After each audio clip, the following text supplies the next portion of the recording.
பக்தின்னு சொல்கிறோம் இல்லையா, அது வந்து 3 வகைப்படும் அப்படிங்கிறார் ஒரு பெரியவர். அது என்ன 3 வகைன்னா, தெய்வ பக்தி, அடியார்கள் பக்தி, குரு பக்தி. அடியார் பக்தியை விட, தெய்வ பக்தியை விட குரு பக்தி தான் ரொம்பவும் சிறந்ததுங்கிறார் அவர். தெய்வத்துக்கிட்ட செஞ்ச பாவம் குருநாதர்கிட்ட தீர்ந்துருமா. குருநாதர்கிட்ட செஞ்ச பாவம் தெய்வத்துக்கிட்ட போனாலும் தீராதான். இப்படி பெரியவங்கள்லாம் சொல்லி வச்சுருக்கிறாங்க. ஒரு காடு, அங்கே அயோத தௌமியர் அப்படின்னு ஒரு தபோதனர். அவர் பல மாணவர்களை ஒன்றா சேர்த்து ஒரு குருகுலம் நடத்திக்கிட்டு இருக்கிறார். பல தரப்பட்டவங்க, பல திறப்பட்டவங்க மாணவர்கள் அதில் சேர்ந்து படிச்சுக்கிட்டு இருக்கிறாங்க. பாஞ்சால ராஜகுமாரன் ஒருத்தனும் அந்த குருகுலத்தில் சேர்ந்து படிச்சுக்கிட்டு இருக்கிறான். அவன் பேர் ஆருணி. பெரிய இடத்து புள்ள, இருந்தாலும் படுப்பில் ரொம்ப கெட்டிக்காரனாக இருந்தான். அவன் தான் அங்கே முதல் மாணவன். ஒரு நாள் குருநாதர் அந்த அரசகுமாரனை கூப்பிட்டார். நம்ம குருகுலத்துக்கு சொந்தமான வயலில் தண்ணீர் பெருகி வெள்ளம் வந்து பயிரை வந்து அழிக்குதான். அதனால் நீ போய் மடையை அடைச்சிட்டு வந்துரு அப்படின்னார். அந்த அரசகுமாரன் உடனே புறப்பட்டான். குருநாதர் சொல்லிட்டார்ல, உடனே புறப்பட்டான். நான் பெரிய இடத்து பிள்ளையாச்சே, ராஜகுமாரனாச்சே, ரொம்ப செல்வாக்கூட வளர்ந்தவனாச்சே, நான் போய் வயலில் இறங்கி வேலை செய்கிறதா அப்படின்னுலாம் அவன் நினைக்கல. குருநாதர் கட்டளையை நிறைவேற்ற வேண்டியது நம்ம கடமை அப்படின்னு நினச்சான்.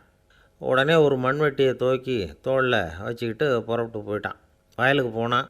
பார்த்தான், தண்ணி கரையை உடச்சிக்கிட்டு வயலுக்குள்ளே ஏகமாக பாஞ்சிக்கிட்டு இருக்குது. இவன் மண்வெட்டியால் களிமண்ணை புல்லோடு சேர்த்து புல் பற்ற மாதிரி வெட்டி வெட்டி போட்டான். இருந்தாலும் மடையை அடைக்க முடியல. தண்ணி அதை மீறி வந்துக்கிட்டே இருக்குது.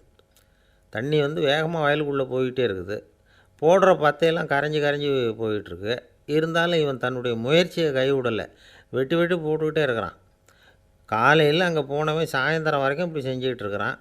உடம்பும் மனசும் ரொம்பவும் சோர்ந்து போச்சு. இருந்தாலும் குருநாதர் இட்ட கட்டளையை நிறைவேற்றாமல் இருக்கிறோமேங்கிற ஒரு குறை அவனுக்கு இருக்குது. குரு கட்டளையை நிறைவேற்றாத நான் வந்து இன்னமும் இருக்கணுமா அப்படின்னு யோசனை பண்ண ஆரம்பிச்சிட்டான். என்ன செய்யலாம்னு பார்த்தான். நம்ம குருநாதர் இட்ட பணிக்காக இந்த உடம்பையே தியாகம் பண்ணலாம் அப்படின்னு முடிவு பண்ணான். தண்ணி பாயுதில் அதுக்கு குறுக்க விழுந்து அப்படியே மடையை அடைச்சிக்கிட்டு அப்படியே படுத்துட்டான். இது மற்றவங்களுக்கு தெரியாது. அன்னைக்கு ராத்திரி ஒரு விளக்கு முன்னாடி உட்காந்து குருநாதர் பிள்ளைங்களுக்கு பாடம் சொல்லி கொடுத்துக்கிட்டு இருக்கிறார். முதல் வரிசையில் இருக்கக்கூடிய ராஜகுமாரனை காணலை. நம்ம ஆருணி எங்கே போனா அப்படின்னு சொல்லி மற்ற மாணவர்களை விசாரித்தார். இப்போ அவங்க சொன்னாங்க, சுவாமி அவன் காலையில் வயலுக்கு வந்து மடையை அடைக்கிறதுக்காக போனான், நீங்கள் தான் போக சொன்னீங்க, இன்னும் திரும்பி வரல அப்படின்னு அவர் பையன்.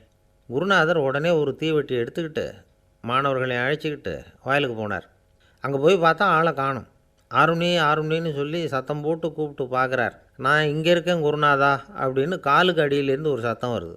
குனிஞ்சு பார்த்தா அவன் மடையில் படுத்துருக்குறான். என்னப்பா இதுன்னார்.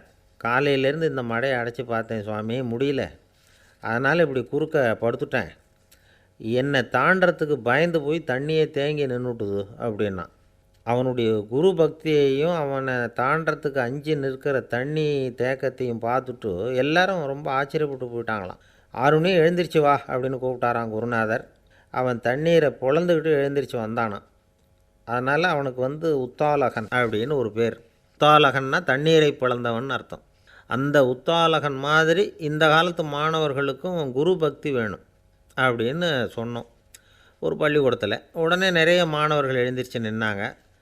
சார், நீங்கள் எங்களை வந்து இன்னமும் சரியாக புரிஞ்சுக்கலன்னு நினைக்கிறோம்.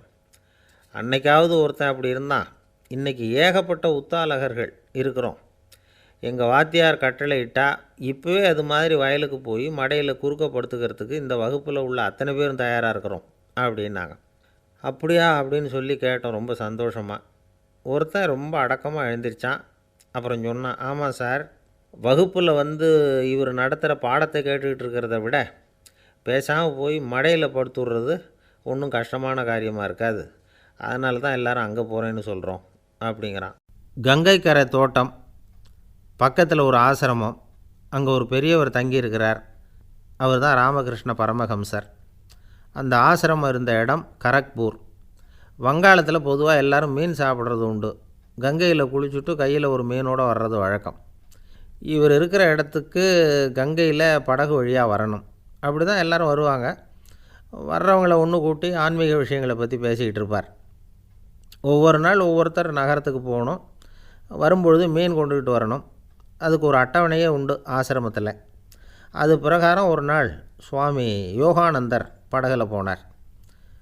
படகை செலுத்தினவங்க ராமகிருஷ்ணரையும் சுவாமி யோகானந்தரையும் மற்றவங்களையும் பித்தர்கள் அப்படின்னு சொல்லி ஏளனமாக பேசினாங்க. அவங்க என்ன பைத்தியம் பிடிச்சவங்க அப்படிங்கிறது மாதிரி. சுவாமி யோகானந்தருக்கு ரொம்ப மென்மையான இதயம். இவங்க இப்படி கண்ணாபின்னான்னு பேசுகிறத பார்த்தா மீனை வாங்கிட்டு திரும்புகிறப்போ என்ன நடக்குமோ அப்படிங்கிற பயம் வேறு வந்துட்டுது அவருக்கு. அவ்வளவு மென்மையானவர். இதை தெரிஞ்சுக்கிட்ட ராமகிருஷ்ணர் யோகானந்தா இங்கே வா அப்படின்னு கூப்பிட்டார். இவர் கண்ணீரை தொடச்சிக்கிட்டே கிட்ட போனார். சொன்னார், ஐயா, படகு ஓட்டுறவங்க உங்களை பற்றி மோசமாக பேசுகிறாங்க. என்ன திட்டினா பரவாயில்ல, ஆனால் உங்களை அவங்க திட்டுறாங்க. அதை என்னால் தாங்கிக்க முடியல அப்படின்னார். இதை கேட்டதும் ராமகிருஷ்ணருக்கு கோபம் வந்துட்டு தான். என்னது, உன்னுடைய குருவை பற்றி அவங்க மோசமாக பேசும்பொழுது நீ சும்மா இருந்தியா? வெளியில் போ அப்படின்னு விட்டார். குரு நிந்தனை செய்கிறப்போ அதை கேட்டுக்கிட்டு சும்மா இருக்கலாமா? குரு நிந்தனையை கேட்டால் பாவம் இல்லையா? என்னை தூற்றும்போது அவங்க பாவம் செய்கிறாங்க. அதை கேட்டுக்கிட்டு நீ சும்மா இருந்தால் நீயும் பாவம் செய்கிற அப்படின்னாராம். அடுத்த நாள் சுவாமி நிரஞ்சனானந்தர் போக வேண்டிய நாள். இவர் படகுல போகும்பொழுதும் அதே மாதிரி நடந்து தான். அவங்க மோசமாக பேச ஆரம்பித்தாங்க, திட்ட ஆரம்பித்தாங்க. அப்படி கேலி பண்ண ஒருத்தனை இவர் என்ன பண்ணார், பலார்னு கன்னத்தில் அரைஞ்சிட்டார். இன்னொருத்தனை கங்கையில் தூக்கி எறியறதுக்கும் தயாராகிட்டார். அதுக்கப்புறம் அவங்க யாரும் வாயை திறக்கலை. மீன் வாங்கிட்டு வர்றப்பவும் படகுல ஒரே அமைதி. அவ்வளவு பயம் அவங்களுக்கு. ராமகிருஷ்ணர் கூப்பிட்டு விசாரித்தார் என்ன நடந்ததுன்னு. இவர் சொன்னார், அவர் யோகானந்தா போகும்பொழுது என்ன நடந்ததோ அப்படியே தான் இப்போவும் நடந்தது. குரு நிந்தனை செய்கிறத கேட்டுக்கிட்டு நான் சும்மா இருப்பேனா? ஒருத்தனை அப்படியே அரைஞ்சுட்டேன், இன்னொருத்தனை ஆற்றுல தூக்கி போட்டுருவேன்னு பயமுறுத்தினேன், அவ்வளவுதான் அப்படின்னாராம். இப்போவும் ராமகிருஷ்ணருக்கு கோபம் வந்துட்டு தான். என்ன இது, அணியறது காஷாயம், இருக்கிறது ஆசிரமம், உனக்கு இவ்வளவு கோபம் வந்ததுன்னா அப்புறம் என்னத்துக்கு ஆசிரமத்தில் இருக்கணும்? பிரம்மச்சாரி எப்பவும் அமைதியாக இருக்கணும் அப்படின்னு அறிவுரை சொன்னாராம் ராமகிருஷ்ணர். அப்போ இவர் கேட்டாராம், ஏங்க அவருக்கு ஒரு விதமான அறிவுரை சொன்னீங்க, எனக்கு வேறு விதமாக அறிவுரை சொல்கிறீங்க, இதில் எது உண்மை அப்படின்னு கேட்டிருக்கார். இதுக்கு ராமகிருஷ்ணர் சொன்ன பதில் என்னென்னா, அட அசடே, சக்கரத்தில் காற்று அதிகமாக இருந்தால் குறைக்கணும், குறைச்சலாக இருந்தால் கூட்டணும். அவன் சாது, அவனுக்கு அதிக உணர்ச்சி தேவை, உனக்கு படபடப்பு அதிகம், உனக்கு பொறுமை தேவை அப்படின்னாராம். இதில் உள்ள கருத்து என்னென்னா, கல்விங்கிறது எப்படின்னா அதை சூழ்நிலைக்கு தகுந்த மாதிரி கற்பிக்கணும். எல்லாருக்கும் ஒரே மாதிரி கற்பிக்கக்கூடாது. கேட்குறவர் தகுதி, புரிஞ்சுக்கிற திறமை, இதை பொறுத்து கல்வி அமையணும். ஆரம்ப காலத்தில் ஒரு குரு, அப்போ ஒரு சீடன் இருந்தான். அது வேடிக்கையான குரு, வேடிக்கையான சீடன். ஒரு ஆசிரமம். ஒரு நாள் ஒருத்தன் அவசரமாக அந்த குருவை தேடி வந்திருக்கிறான். என்ன விஷயம்னு விசாரித்தார் குரு. உங்கள் சீடர் என்னை அடிச்சுட்டார் அப்படின்னு புகார் பண்ணானான் அந்த ஆள். குரு சீடனை கூப்பிட்டார். அடிச்சியா இந்த ஆளை அப்படின்னு கேட்டாரான். ஆமான் இருக்கான் சீடன். ஏன் அடித்தே அப்படின்னு கேட்டாரான். இந்த ஆள் உங்களை பற்றி மட்டமாக பேசிவிட்டான், என்னால் அதை தாங்கிக்க முடியல, அதனால தான் அடிச்சுட்டேன்ருக்கான். அப்படி என்ன பேசினான் அப்படின்னு கேட்டாரான். உன்னுடைய குருநாதர் இப்போல்லாம் அர்த்தமில்லாமல் பேச ஆரம்பிச்சிட்டார் அப்படின்னு சொல்லிவிட்டான், அதனால தான் அடிச்சுட்டேன் அப்படின்னானா. அதுக்காக அடித்தே அப்படின்னாரான். நான் அதுக்காக அடிக்கலை குருவே, இப்போல்லாம் நீங்கள் அர்த்தம் இல்லாமல் பேசுகிறதாக அவன் சொல்கிறான், அப்படின்னா இதுவரைக்கும் நீங்கள் அர்த்தத்தோடு பேசினதாகத்தானே அர்த்தம், அது தப்பு தானே, அதனால தான் அடித்தேன் அப்படின்னானா. ஒரு மனுஷனுக்கு 3 விதத்தில் கர்வம் உண்டாகிறதுக்கு வாய்ப்பு உண்டு. பணம், பதவி, புகழ். பணம் அதிகமாக வந்தால் கர்வம் வரலாம், பதவி பெருசாக வந்துட்டுதுன்னா கர்வம் வரலாம், புகழ் அதிகமாக போனாலும் கர்வம் வரலாம். இந்த 3 வகையான கர்வத்துக்கும் இடம் கொடுக்காமல் இருக்கிறாங்க பாருங்கள், அவங்க தான் சிறந்த மனிதர்கள். ஒரு பெரிய பொறுப்பில் இருக்கிறவங்களுக்கு கர்வம் வந்துடக்கூடாது. அப்படி வந்துட்டுதுன்னா அது எல்லாருக்கும் இடைஞ்சல். ஒரு ராஜா இருந்தார்.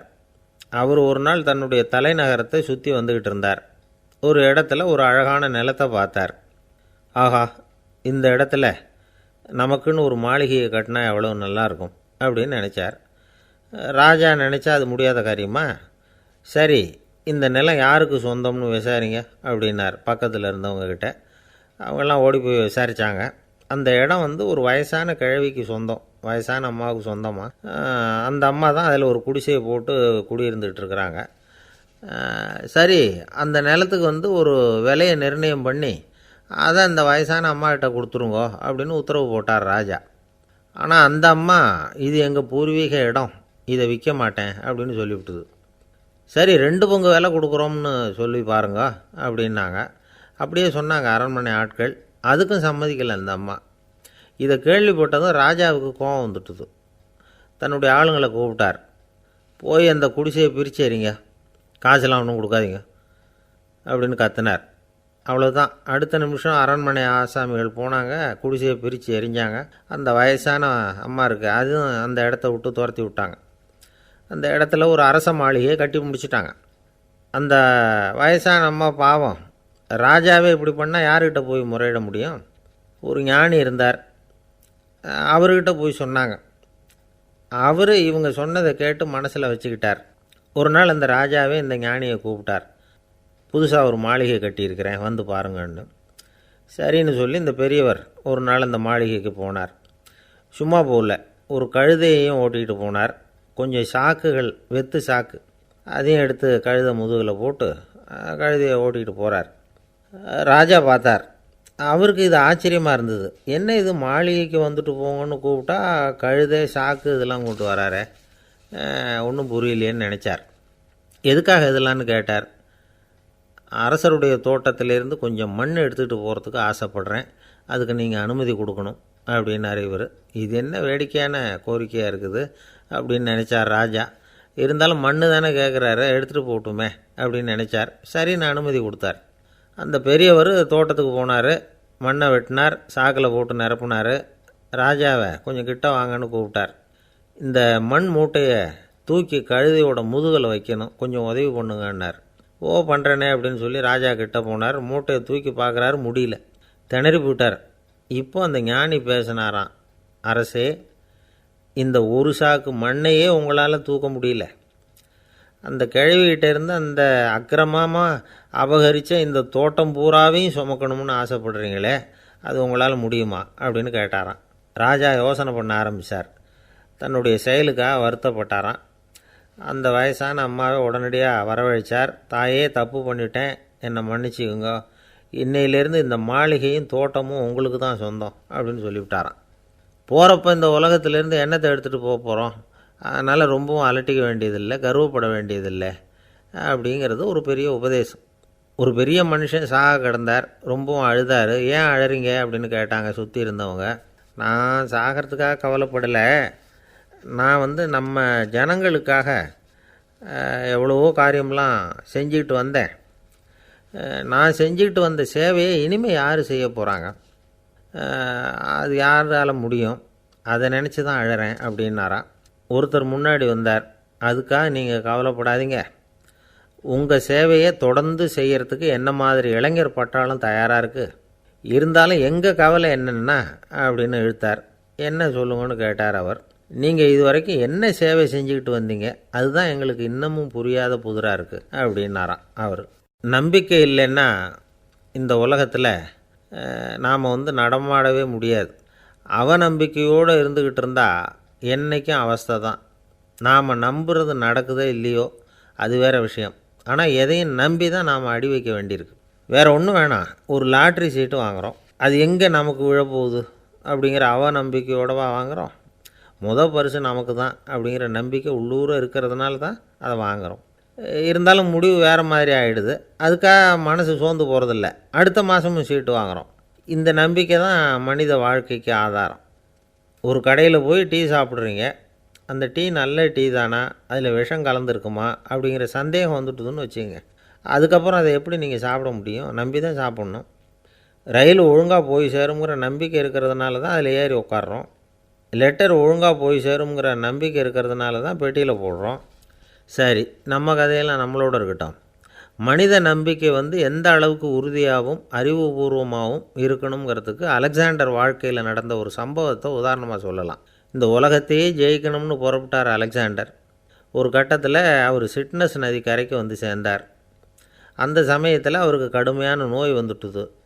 அவர் கூடவே வந்திருந்த கிரேக்க வைத்தியர்கள் என்னென்னமோ முயற்சியெல்லாம் பண்ணி பார்த்தாங்க. இருந்தாலும் அலெக்சாண்டருக்கு வந்திருக்கிறது என்ன நோய்ங்கிறத அவங்களால கண்டுபிடிக்க முடியல. ஏன்னா அந்த பகுதியில் உள்ளவங்களுக்கு மட்டுமே அதிகமாக வரக்கூடிய ஒரு வினோதமான நோயாக இருந்தது அது. ஆனால் அவர் இருக்கிற இடம் எதிரியோட இடம், பாரசீக மன்னனோட ஆளுகைக்கு உட்பட்ட இடம். என்ன பண்ணுறது அப்படின்னு எல்லாரும் யோசனை பண்ணாங்க. பாரசீக மன்னனோட அரண்மனையில் இருக்கிற வைத்தியர் வந்தால் இந்த நோயை குணப்படுத்தி விடுவார் அப்படின்னு சொன்னாங்க. இருந்தாலும் எதிரியோட நாட்டில் இருக்கிற வைத்தியரை கூப்பிட்டு எப்படி நம்பி வைத்தியம் பார்க்க சொல்கிறது அப்படின்னு சொல்லி எல்லோரும் தயங்கினாங்க. ஆனால் அலெக்சாண்டர் தயங்கலை. பரவாயில்ல, அழைச்சிட்டு வாங்கன்னு விட்டார். உடனே அவரை போய் அழைச்சிட்டு வந்துட்டாங்க. அவர் வந்தார். அலெக்சாண்டர் உடம்பை பரிசோதனை பண்ணி பார்த்தார். சரி, இதை குணப்படுத்தி விடலாம், பயப்பட வேண்டியதில்லை. ஆனால் இதுக்கு ஒரு மூலிகை ரசம் தயார் பண்ணி கொடுக்கணும். நான் போய் அதை தயார் பண்ணிவிட்டு 2 நாளில் திரும்பி வந்துடுறேன் அப்படின்னு சொல்லிவிட்டு போனார் அந்த வைத்தியர். அதே மாதிரி 2 நாளில் திரும்பி வந்தார் மூலிகை ரசத்தோட.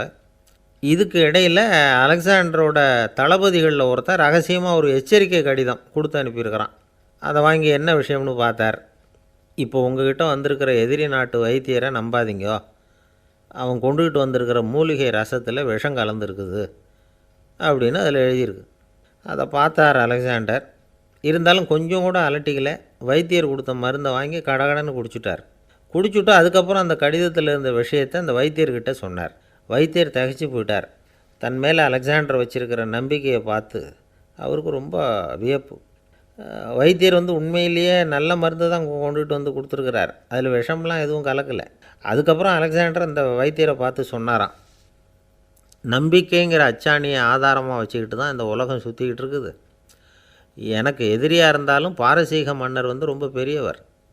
அப்பேற்பட்ட மன்னருடைய அரண்மனை வைத்தியர் தொழில் நேர்மை இல்லாதவராக இருக்க மாட்டார். அப்படி இருந்தால் அவரை அரண்மனை வைத்தியராக வச்சிருக்கவே மாட்டாங்க அப்படின்னு நம்பினேன். என்னுடைய நம்பிக்கை வீண் போகலை அப்படின்னாராம். இதுதான் மானுட நம்பிக்கைங்கிறது. இந்த காலத்துலேயும் இது மாதிரி இந்த மானுட நம்பிக்கையை ரொம்பவும் சாமர்த்தியமாக கையாளுகிற கெட்டிக்காரங்க சில பேர் இருக்கிறாங்க. இந்த காலத்து குரு, அவருக்கு ஒரு சிஷ்யன். குரு முன்னாடி அந்த சிஷ்யன் ரொம்ப பணிவாக நின்று, குருவே, உங்கள் கையால் விஷத்தை கொடுத்தாலும் அதை வாங்கி மடமடன்னு குடிச்சிருவேன் அப்படின்னா. உன்னுடைய குரு பக்தியை மெச்சினேன் அப்படின்னார் குரு. அதுக்கு அந்த சிஷ்யன், அப்படி இல்லை குருவே, உங்கள்கிட்ட சிஷ்யனாக இருக்கிறத விட உங்கள் கையால் விஷத்தை வாங்கி குடிச்சு விட்றது ரொம்ப நல்லது, அதனால தான் அப்படி சொன்னேன் அப்படின்னா. ஒரு ஊரில் ஒரு ஆள் இருந்தான். அவனுக்கு ஒரே ஒரு மகள். அவளை நல்ல இடத்துல கட்டி கொடுக்கணும்னு ஆசைப்பட்டான். அதுக்காக மாப்பிள்ளை தேடிக்கிட்டு இருந்தான். அவன் கொஞ்சம் வசதியான ஆள், அதனால் நிறைய பேர் வந்தாங்க. இருந்தாலும் ஒரு நல்ல குணமுள்ள மாப்பிள்ளையாக இருக்கணும் அவன் எதிர்பார்த்தான். அப்படி இருக்கணும்னு தொடர்ந்து முயற்சி பண்ணான். கடைசியாக ஒரு 3 பேர் கிடைச்சாங்க. அந்த 3 பேரில் யாரை தேர்ந்தெடுக்கிறது, இதுதான் அவனுக்கு வந்த குழப்பம். இந்த நிலைமையில் ஒரு பெரியவரை தேடி போனான். அவர்கிட்ட தன்னுடைய பிரச்சனையை சொன்னான். அவர் கொஞ்சம் யோசனை பண்ணார். அதுக்கப்புறம் 3 பேரையும் கூப்பிட்டார். இதை பாருங்கப்பா, உங்கள் 3 பேருக்கும் 3 மாத கால அவகாசம் தர்றேன். நீங்கள் இப்போ போகலாம். 3 மாதம் கழித்து திரும்பி வரலாம். அப்படி வரும்பொழுது இந்த 3 மாத காலத்தில் நீங்கள் செஞ்ச நல்ல காரியம் ஏதாவது ஒன்று சொல்லணும். அதை வச்சு உங்களில் ஒருத்தரை நாங்கள் தேர்ந்தெடுத்துக்கிறோம் அப்படின்னு சொன்னாராம். 3 பேரும் சரின்னு சொல்லிவிட்டு திரும்பி போயிட்டாங்க. 3 மாதம் ஆச்சு. அதுக்கப்புறம் ஒரு நாள் திரும்பி வந்தாங்க. அவர் அவங்கள கூப்பிட்டு உட்கார வச்சார். அப்புறம் கேட்டார், இப்போ சொல்லுங்கள், இந்த 3 மாத காலத்தில் நீங்கள் செஞ்சுருக்கிற ஏதாவது ஒரு நல்ல காரியத்தை சொல்லுங்கள் அப்படின்னார். முதல்ல ஒருத்தன் எழுந்திரிச்சு நின்னான். ஐயா, எங்கள் அப்பா இறந்த பிறகு அவரோட கணக்கு வழக்குகளை எடுத்து பார்த்துக்கிட்டு இருந்தேன். அவர் ஒரு வியாபாரிகிட்ட 10,000 ரூபா கடன் வாங்கியிருக்கிறதாக எழுதியிருந்தார். அந்த வியாபாரியும் இப்போ உயிரோடு இல்லை. இருந்தாலும் அந்த வியாபாரியோட மகனை தேடி கண்டுபிடிச்சேன். கணக்கு புத்தகத்தை காட்டினேன். உங்கள் அப்பா கிட்ட 10,000 ரூபா கடன் வாங்கியிருக்கிறதாக இதை எழுதியிருக்கிறார். அதனால் அதை திருப்பி கொடுக்கறதுக்காக வந்திருக்கிறேன். இந்தாங்க அந்த பணம் அப்படின்னு சொல்லி கொடுத்துட்டு வந்துட்டேன் அப்படின்னு நானாம். இதை பெரியவர் கவனமாக கேட்டுக்கிட்டார். அதுக்கப்புறம் 2வது இளைஞன் எழுந்திரிச்சான். ஐயா, நான் போன மாதம் ஒரு நாள் ராத்திரி வேளையில் ஒரு காட்டுப்பாதை வழியாக எங்கள் ஊருக்கு போய்கிட்டு இருந்தேன். அந்த சமயத்தில் அந்த வழியாக வந்துக்கிட்டு இருந்த ஒரு வழிப்போக்கர்கிட்ட 4-5 திருடர்கள் வம்பு வளர்த்து அவர்கிட்ட இருந்த பொருளையெல்லாம் கொள்ளையடிச்சிக்கிட்டு இருந்தாங்க. நான் உடனே ஒரு குச்சியை எடுத்துகிட்டு ஓடினேன். அந்த திருடர்களை அடித்து விரட்டினேன். பொருளையெல்லாம் மீட்டு அந்த வழிப்போக்கர்கிட்ட ஒப்படைச்சேன். அவரை பத்திரமா அழைச்சிக்கிட்டு போய் அவர் வீட்டில் விட்டுட்டு வந்தேன் அப்படின்னு நானும். இதையும் பெரியவர் கவனமாக கேட்டுக்கிட்டார். அடுத்தபடியாக 3வது இளைஞன் எழுந்திரிச்சான். ஐயா, போன மாதம் ஒரு நாள் நான் ஒரு மலைப்பாதை வழியாக போய்கிட்டு இருந்தேன். மலைப்பாதை விளிம்பில் ஒரு மதகு கட்டை, அது மேலே ஒரு ஆள் படுத்து தூங்கிட்டு இருந்தான். அந்த பக்கம் தவறி உருண்டு விழுந்திருந்தான்னா அதில் பாதாளம், அது மலையடி வாரத்தில் போய் தான் விழணும், அவ்வளவு பள்ளம். அது தெரியாமல் அவன் பாட்டுக்கு தூங்கிட்டு இருந்தான். நான் உடனே அவன்கிட்ட ஓடி போய் குனிஞ்சு அவன் முகத்தை பார்த்தேன். அப்போ தான் புரிஞ்சுது, அவன் ஏற்கனவே எனக்கு தெரியும், அவனை எனக்கு நிறைய கெடுதல் பண்ணியிருக்கிறான், இடைஞ்சல் கொடுத்தவன். இருந்தாலும் ஐயோ பாவம்னு நினச்சி அவனை எழுப்பி பாதுகாப்பாக வேறு ஒரு இடத்துல படுக்க வச்சுட்டு வந்தேன் அப்படின்னு நானாம். பெரியவர் இதையும் கேட்டுக்கிட்டார். அதுக்கப்புறம் அவங்க 3 பேரையும் பார்த்து, நீங்கள் போகலாம், நாங்கள் யோசித்து முடிவு பண்ணி உங்களுக்கு சொல்லி அனுப்புகிறோம் அப்படின்னாராம். அந்த இளைஞர்கள் புறப்பட்டு போயிட்டாங்க. அதுக்கப்புறம் அந்த பெண்ணோட அப்பாவை பார்த்து சொன்னார், இந்த 3 பேருமே நல்ல பிள்ளைங்க தான், அதில் ஒன்றும் சந்தேகம் இல்லை. இருந்தாலும் இந்த 3 பேர் செஞ்ச செயல்களையும் ஒப்பிட்டு பார்க்க வேண்டியிருக்கு. முதல் இளைஞன் நேர்மைக்கு எடுத்துக்காட்டாக விளங்குறான். இந்த காலத்தில் இது மாதிரி இளைஞர்களை பார்க்குறது ரொம்ப கஷ்டம்தான். இருந்தாலும் அவன் கடமையை தான் செஞ்சான். 2வது இளைஞன் நல்ல வீரன், தைரியசாலி. ஒரு வீரன் எதை செய்யணுமோ அதைத்தான் இவன் செஞ்சான். இவன் ஒரு லட்சிய மனிதன். 3வது இளைஞன் தன்னுடைய பகைவனுக்கே உதவி செஞ்சுருக்கான். அவன் உயிரை காப்பாற்றியிருக்கிறான். பகைவனுக்கு அருள்வதுங்கிறது ஒரு சாதாரண மனுஷனால் செய்யக்கூடிய காரியம் இல்லை. பகையை மறக்கிறதும் பகைவனுக்கு அருள்வதும் தெய்வீக பண்புகள். அதனால் இவனையே உன்னுடைய மகளுக்கு ஏற்ற மாப்பிள்ளையாக தேர்ந்தெடுக்கலாம் அப்படின்னு சொன்னாங்களாம். ஒரு நல்ல நாளில் அவங்களுக்கு திருமணம் நல்ல விதமாக நடந்து முடிஞ்சுதான். இது சுவாமி சின்மயானந்தர் சொல்லியிருக்கிற ஒரு கதை. இதிலேருந்து நாம் புரிந்து கொள்ள வேண்டிய ஒரு கருத்து, நமக்கு கெடுதல் பண்ணவங்களுக்கும் நாம் நல்லது செய்யணும். ஆனால் நடைமுறையில் அப்படி நம்மளால் செய்ய முடியறதில்ல, அதுதான் சிக்கல். நம்மால் ஒருத்தங்கிட்ட கேட்டேன், ஏண்டா உன்னுடைய பகைவன் ஒருத்தன் அது மாதிரி ஒரு மலைப்பாதை மதகு கட்டையில் படுத்திருந்தா உடனே நீ என்ன நினைப்ப அப்படின்னு கேட்டோம். இது ஒரு அருமையான சந்தர்ப்பம்னு நினைப்பேன் அப்படின்னா. எதுக்குன்னு கேட்டோம். அவனை அந்த பக்கமாக உருட்டி கீழே தள்ளுறதுக்கு அப்படின்னா. ஒரு அம்மா, அவங்களுக்கு 35 வயசு இருக்கும். குடும்பத்தில் எந்த கஷ்டமும் இல்லை. இருந்தாலும் காரணம் இல்லாமல் பிள்ளைங்க பேரில் கோவப்படுறது, எரிஞ்சு விடுறது அவங்க வழக்கம். பிள்ளைங்க அழும். உடனே அவங்க மனசும் சங்கடப்படும். இன்னொரு அம்மா, நல்ல வேலையில் இருக்கிறவங்க, வாரத்துக்கு ஒரு தடவையாவது தலைவலி வந்துடும். இவங்களுக்கெல்லாம் உடம்புல எந்த கோளாறும் இல்லை, மனசு மட்டும் சரியாக இருக்காது. தூக்க மாத்திரை கையில் வச்சுருப்பாங்க. 30-35 வயசுடைய பெண்களுக்கு சர்வசாதாரணமாக காணப்படுகிற மனக்கோளாறு இது. இதுக்கு பேர் மனவாட்டம், டிப்ரெஷன், மனமடிவு அப்படின்னு சொல்லலாம். இந்த நோய்க்கு அறிகுறி என்ன தெரியுமா? மனசில் வருத்தமான உணர்வு இருக்கும். அடிக்கடி அழலாம் போல் தோணும். முன்னால் எல்லாம் எந்தெந்த செயலில் ஆர்வம் இருந்ததோ அதெல்லாம் குறைஞ்சிரும், அல்லது சுத்தமாகவே ஆர்வம் இல்லாமல் போயிடும். சில பெண்கள் இளம் வயசில் பக்கத்தில் இருக்கிறவங்க கிட்ட கலகலப்பாக பேசுவாங்க, வீட்டை அலங்கரிக்கிறதுல ஆர்வம் இருக்கும். இப்போ அதிலெல்லாம் ஆர்வம் இல்லாமல் போயிடும். எந்த வேலை செஞ்சாலும் சீக்கிரம் களைப்பு அடைஞ்சுடுறது மாதிரி ஆகிடும்.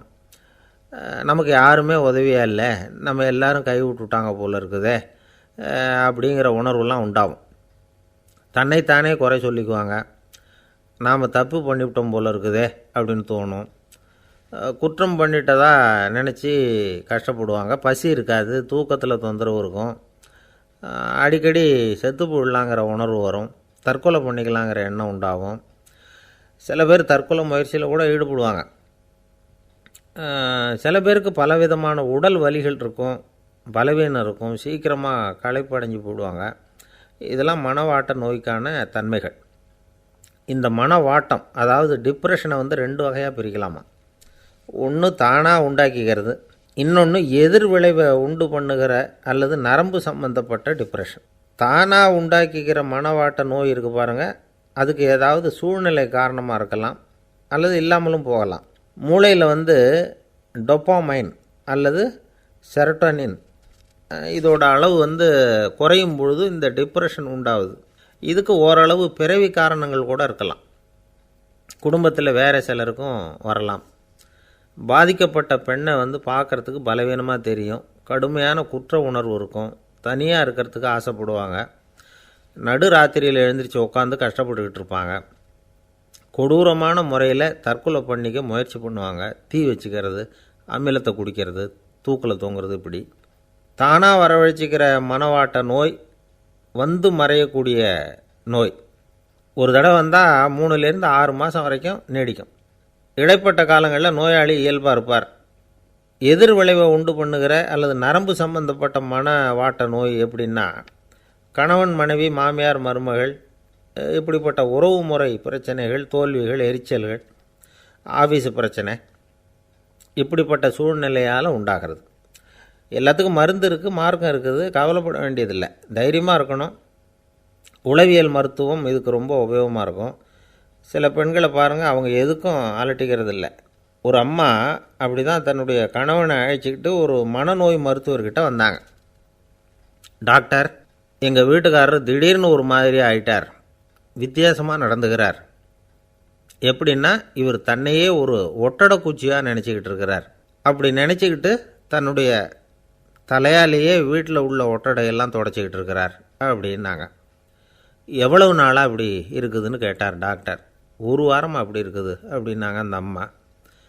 அப்படின்னா முன்னாடியே ஏன் அழைச்சிட்டு வரல அப்படின்னு கேட்டார் டாக்டர். வீடு பூரா சுத்தமாகட்டுமேனு பார்த்துக்கிட்டு இருந்தேன் டாக்டர் அப்படின்னாங்களாம் அந்த அம்மா. இந்த உலகமே ஒரு நாடக மேடை, நாம் எல்லாரும் நடிகர்கள், இது ஞானிகள் சொல்கிறது. இது ஒரு பக்கம் இருக்கட்டும்.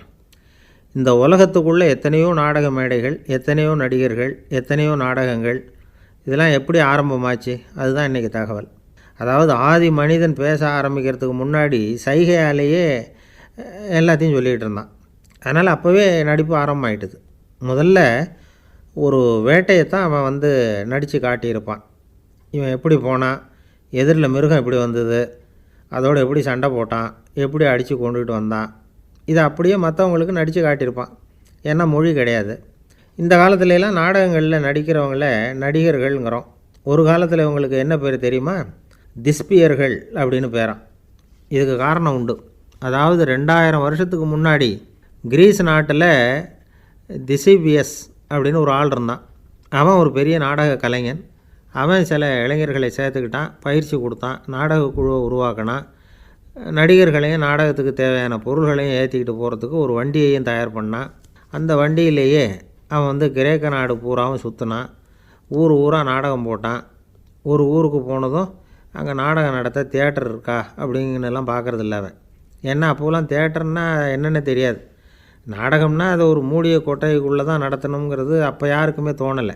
இந்த வண்டி போகும், அதுவே ஒரு பகுதி, அப்படியே ஒரு மேடை மாதிரி விரிச்சிக்கும். அதில் ஏறி நின்றுக்கிட்டு நாடகத்தை நடித்து காட்டுவாங்களாம். மக்கள்லாம் எதிரில் தரையில் உட்காந்து அதை பார்த்துக்கிட்டு இருக்கிறது. உலகத்தின் முதல் நடமாடும் தியேட்டர் இது தானா. இந்த திசிபிஎஸ் தான் முதலாக உலகத்தில் நாடகங்கிற பொழுதுபோக்கை நடத்தி காட்டினவன் அப்படின்னு சொல்கிறாங்க. அவன் சொந்தமாக நாடகம் எழுதுனான், நடித்தான், நாடகத்தை இயக்கினான். அதனால தான் அவனை first man of the theatre அப்படின்னு சொல்லுவாங்க. அவன் தான் நாடக மேடையின் முன்னோடி. கிரேக்கர் காலத்திலேயே நாடக ஆசிரியர்கள், நடிகர்கள், ரசிகர்கள் இவங்கள்லாம் உருவாயிட்டாங்களாம். நாடகத்தின் சரித்திரத்தில் இந்த 3 பிரிவும் ரொம்ப முக்கியம். அதாவது கிரேக்க தியேட்டர்கள்லாம் திறந்த வெளி மேடைகள் தான். பெரும்பாலும் மலைச்சரிவுகள், அதுவே படிப்படியாக பண்ணியிருப்பாங்க. கீழே அரைவட்ட வடிவில் மேடை, அதுக்கு ஆர்கெஸ்ட்ரான்னு பேர். பிற்காலத்தில் இதில் உட்காந்து இசைக்குழுவினர் வாய்ச்சதுனால இசைக்குழுவுக்கே ஆர்கெஸ்ட்ராங்கிற பேர் வந்துட்டுது. இப்போது கிரேக்க தியேட்டர்களில் ஒன்று, அதோட காலம் கிமு 340. அதை இன்னமும் பாதுகாத்து வச்சுருக்கிறாங்களாம். எபிடாரஸ் அப்படிங்கிற இடத்துல அது இருக்குதான். இன்னமும் அந்த தியேட்டரை பயன்படுத்திக்கிட்டு வர்றாங்களாம். சிறந்த கிரேக்க நாடகங்கள்லாம் அங்கே நடிக்கிறாங்களாம். ஆரம்ப காலத்திலேயே கட்டணம் கிடையாது. அப்புறம் பின்னாடி தான் நுழைவு கட்டணம்லாம் அப்படியே வந்துட்டு தான். நடிகர்கள் பளபளப்பான ஆடைகள் உடுத்தியிருப்பாங்களாம். இந்த குதிகால் உயர்ந்த காலணிகள் போட்டிருப்பாங்களாம். இதெல்லாம் பழைய குறிப்புகள். பலவிதமான உருவங்களில் மாஸ்க் அப்படின்னு சொல்லப்படுற முகமூடி. அதனால் ஒரே நடிகர் பல வேடங்களில் நடிக்கிறது உண்டான். ஆரம்பத்தில் பெண் நடிகர்கள் கிடையாது, எல்லாம் ஆண் நடிகர்கள் தான். ரோமானியர்கள் தான் முதல் நிரந்தர நாடக மேடையை கட்டினவங்க. அதுதான் முதல் தியேட்டர். கிமு 1048 காலகட்டத்தில் பாம்பிங்கிற நகரத்தில் அதை கட்டியிருக்கிறாங்களாம். கிரேக்க ரோமானிய தியேட்டர்களின் அடிப்படையிலேயே இந்த இத்தாலிய வடிவ அமைப்பாளர்கள் இந்த குதிரை லாட வடிவில் ஒரு ஆடிட்டோரியத்தை உருவாக்கினாங்களாம்.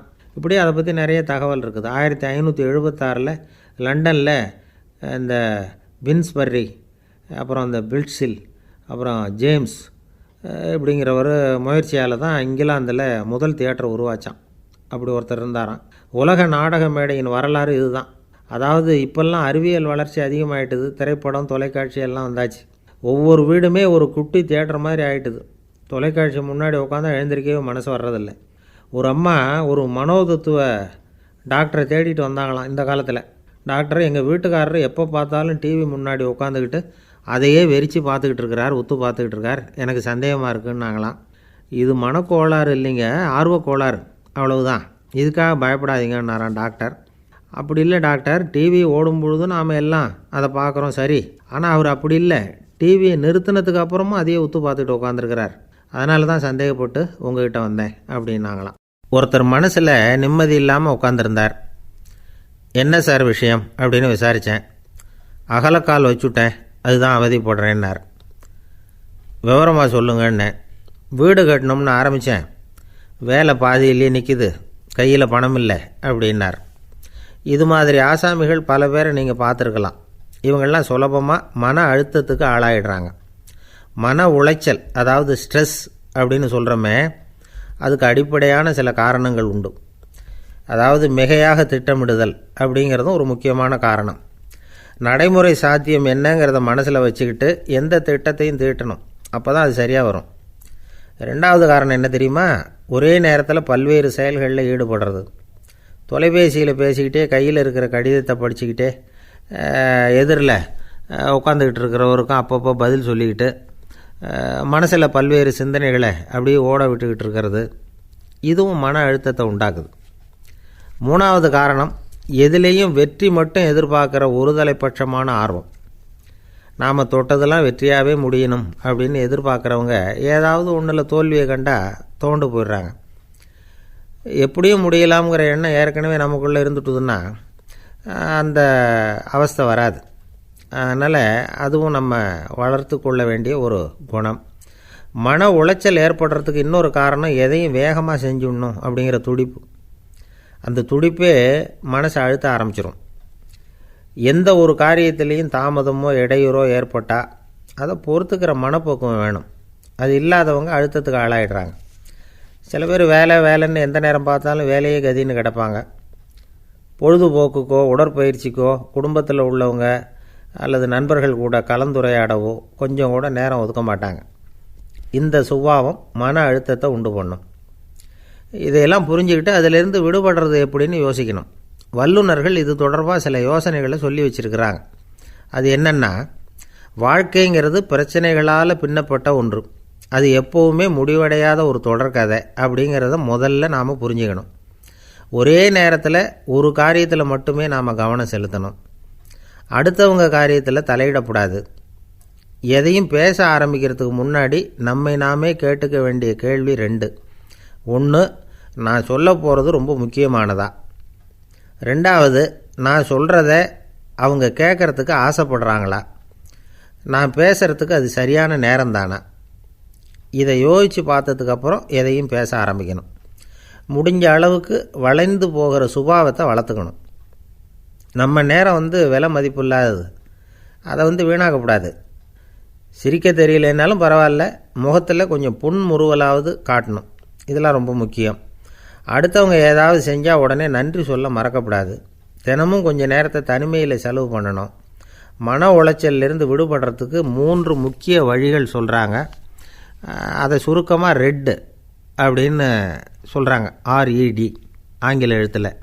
அந்த முதல் எழுத்து R, அது என்னென்னா ரிலாக்ஸேஷன், அதாவது இடை ஓய்வு. 2வது E எக்ஸர்சைஸ், உடற்பயிற்சி.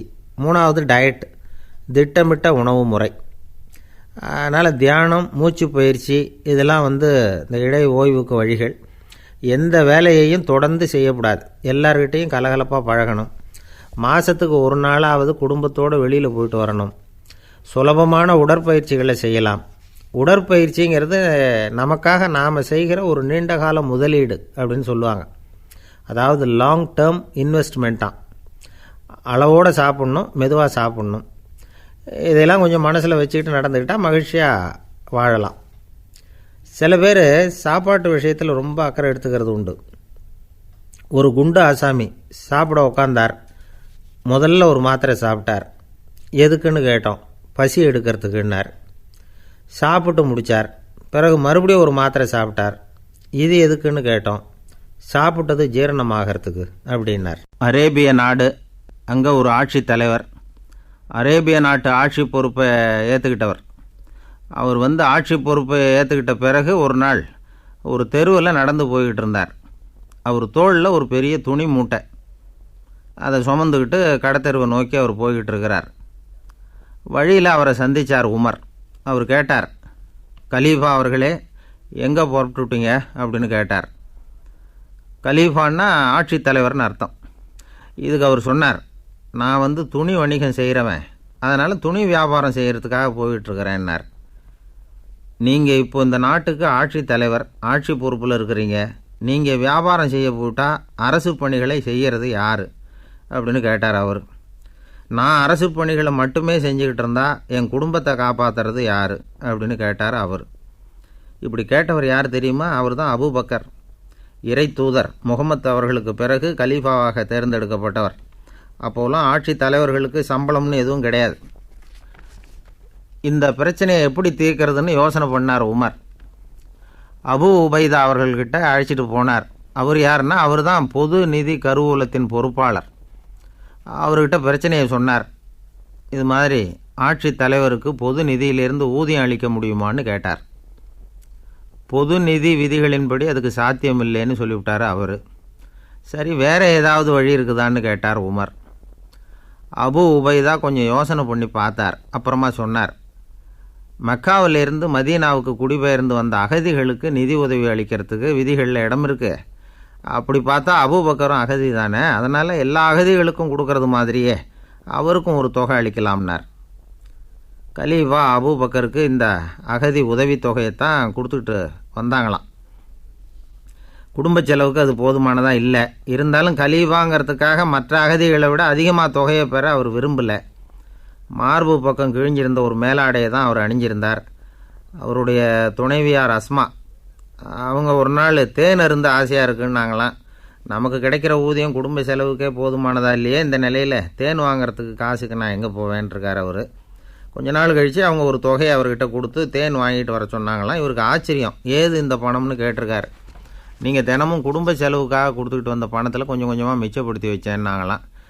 அபூபக்கர் அந்த பணத்தை எடுத்துக்கிட்டு நேராக பொது நிதி கருவூல பொறுப்பாளர்கிட்ட போனார். இந்த பணத்தை பொது நிதியில் சேர்த்துருங்க, இது அதிகப்படியாக எனக்கு தரப்பட்டு வந்த ஊதியம், அடுத்த மாதத்துலேருந்து இந்த தொகையை குறைச்சிங்கன்னு வேற சொல்லிவிட்டாராம். பசியை தணிக்க தேவையான அளவு உணவு, ஒரு ஜோடி உடை, இதை தவிர கூடுதலாக மக்கள் பொது நிதியிலிருந்து வாங்கிக்கிறதுக்கு என் குடும்பத்தாருக்கு உரிமை இல்லை அப்படின்னு சொல்லி கண்டிப்பாக சொல்லிவிட்டாராம். அவர் வாங்கிட்டு வந்த அந்த குறைந்த ஊதியம் கூட அவர் மனசை உறுத்திக்கிட்டே இருந்தது. கடைசி நேரம் அவர் தம்முடைய மகள் ஆயிஷா அவர்களை அழைச்சார். மகளே, இதுவரைக்கும் பொது நிதியிலிருந்து நான் வாங்கிட்டு வந்த தொகை என்னுடைய இதயத்தில் பாரமாக அழுத்திக்கிட்டு இருக்கு.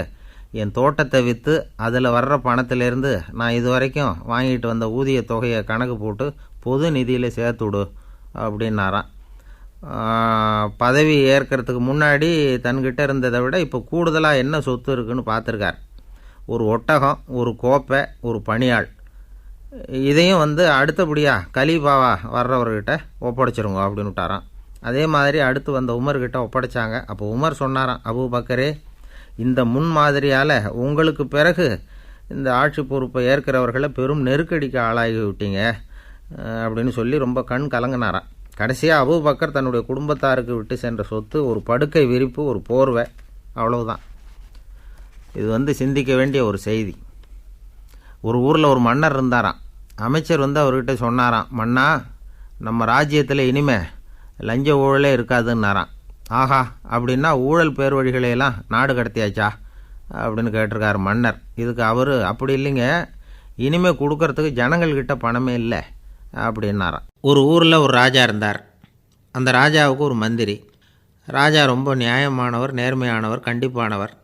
தப்பு செய்கிறது யாராக இருந்தாலும் தண்டனை கொடுப்பார். வேண்டியவங்களுக்கு ஒரு நியாயம், வேண்டாதவங்களுக்கு ஒரு நியாயங்கிறதெல்லாம் அவர்கிட்ட கிடையாது. ஒரு சமயம் அரசவையில் அந்த அமைச்சரே விதிமுறைகளுக்கு புறம்பாக ஏதோ நடந்துக்கிட்டு இருக்கார். மன்னருக்கு கோபம் வந்துட்டுது. உடனே அந்த அமைச்சரை கிட்டத்தில் கூப்பிட்டு அவர் கன்னத்தில் ஓங்கி ஒரு அறை கொடுத்துட்டாராம். உடனே அந்த அமைச்சர் என்ன பண்ணார் தெரியுமா? நேராக போனார் அங்கே நின்றுக்கிட்டு இருந்த இன்னொருத்தர் கன்னத்தில் ஓங்கி அரைஞ்சார். அரை வாங்கினவர் திகைச்சு போயிட்டார். இவர் ஏன் நம்மளை வந்து அரைகிறார் அப்படின்னு யோசனை பண்ணார். மன்னரும் திகைச்சு போயிட்டார். நாம் இவரை அரைஞ்சா அதுக்காக இவர் போய் இன்னொருத்தரை அரையணுமா அப்படின்னு யோசனை பண்ணார். இவருக்கு என்ன பைத்தியமானு கூட நினைக்க ஆரம்பிச்சிட்டார். ஆனால் என்ன ஆச்சுன்னா, அப்புறம் அமைச்சர் அவர் கவனிச்சிக்கிட்டு இருந்தாரா, அவர் இன்னொருத்தரை அரைஞ்சார் இல்லையா, அந்த அரை வாங்கின ஆசாமியை பார்த்து கத்திக்கிட்டு இருந்தார். யார்? அமைச்சர். ஏன்பா என்கிட்ட அறையை வாங்கிக்கிட்டு இப்படி விவரம் இல்லாமல் நின்றுட்டு இருக்கிறியே, நான் உனக்கு கொடுத்ததை நீ வேறு யாருக்கிட்டையாவது கொடுத்துரு அப்படின்னார். உடனே அந்த ஆள் பார்த்தான். தனக்கு அடுத்தபடியாக நின்றுக்கிட்டு இருந்தவனை ஓங்கி ஒரு அரை அரைஞ்சான். அவன் கன்னத்தை தடவிட்டே யோசனை பண்ணான். இது ஏதோ புரிஞ்சுக்கிட்ட மாதிரி அடுத்தாப்பில் நின்றுக்கிட்டு இருந்தவனை அரைஞ்சான்.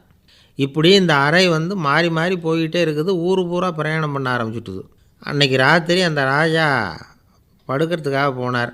அந்த நேரம் பார்த்து அவர் கன்னத்தில் பலார்னு ஒரு அறை விழுந்தது. நம்மளே அரையிறது யார் அப்படின்னு அதிர்ச்சியோட மன்னர் திரும்பி பார்க்குறாரு. அரைஞ்சது அவரோட மனைவி.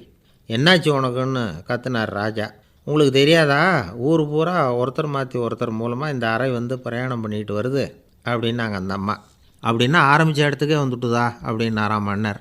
என்ன சொல்கிறீங்கன்னு கேட்டிருக்காங்க. இவர் விவரத்தை சொன்னாராம்.